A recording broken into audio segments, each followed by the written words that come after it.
Assalamualaikum warahmatullahi wabarakatuh. Halo guys, selamat sore. Kenalin, nama aku Muhammad Reza Rivaldi. Aku adalah seorang mahasiswa dari Fakultas Teknik di Universitas Nusa Putra Sukabumi.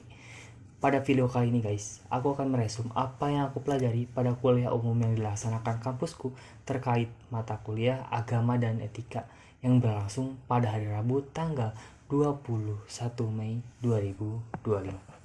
Dalam acara akademi di Universitas Nusa Putra, sejumlah tokoh penting seperti Samsul Fahmi, Dr. Jasmania, Dr. Herwan, dan pembicara dari UIN Mataram, Profesor Dr. Haji Abdul Fattah, membahas peran mahasiswa dalam mengusung nilai-nilai Islam sebagai rahmatan lil alamin, yaitu rahmat bagi seluruh alam. Diskusi ini berangkat dari ayat Al-Quran, Quran Surah Al-Anbiya ke-21 ayat 107 yang menekankan misi Nabi Muhammad SAW sebagai rahmat bagi semua makhluk. Acara ini menegaskan pentingnya peran mahasiswa sebagai agen perubahan yang menjalankan nilai Islam secara inklusif, moderat, kontekstual, dan dalam kehidupan modern. Dalam sesi tersebut, dibahas isu krisis identitas dan relativisme.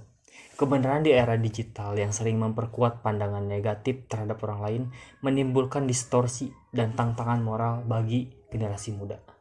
Konsep Islam sebagai rahmat universal dikupas dalam konteks inklusi terhadap berbagai golongan manusia, mukmin, kafir, dan munafik. Sebagai manifestasi nilai toleransi dan kasih sayang Islam yang luas, pembicara juga membahas teori-teori kebenaran dalam filsafat Islam dan dampak relativisme kebenaran di zaman sekarang. Pembicara memperingatkan pentingnya membentengi generasi muda dari ideologi radikal dalam menguatkan iman dan moral yang sejalan dengan Islam damai. Konsep moderasi beragama dipaparkan sebagai variasi Islam rahmatan lil alamin dengan fokus pada kebangsaan, keadilan, dan penghormatan terhadap keberagaman suku dan agama. Sejarah seperti Piagam Madinah dijadikan contoh bagaimana Nabi Muhammad SAW menghormati kearifan lokal selama tidak bertentangan dengan prinsip agama.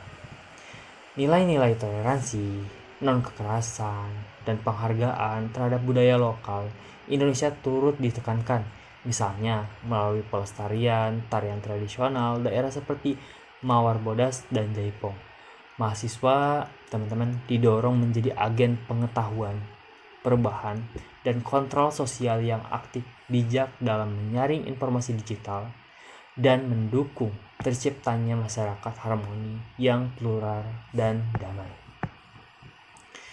Acaranya diakhiri dengan interaksi dinamis antara pembicara dan mahasiswa tentunya, mempertegas pentingnya sikap kritis dan konsultasi Islam dan konsultasi ilmu dalam menghadapi keberagaman informasi dan opini agar mampu mendukung nilai Islam yang moderat dan toleran.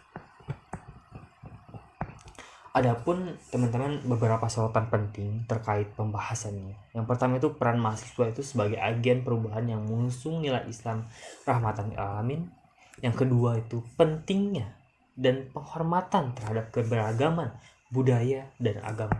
Yang ketiga, dampak relativisme, kebenaran dan tantangan identitas di era digital.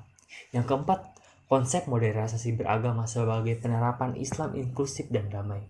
Yang kelima, sejarah Piagam Madinah sebagai contoh penghormatan kearifan lokal dalam Islam. Yang keenam, penguatan iman dan moral generasi muda untuk menghadapi radikalisme. Yang ketujuh, apresiasi terhadap budaya lokal sebagai bagian dari harmoni sosial.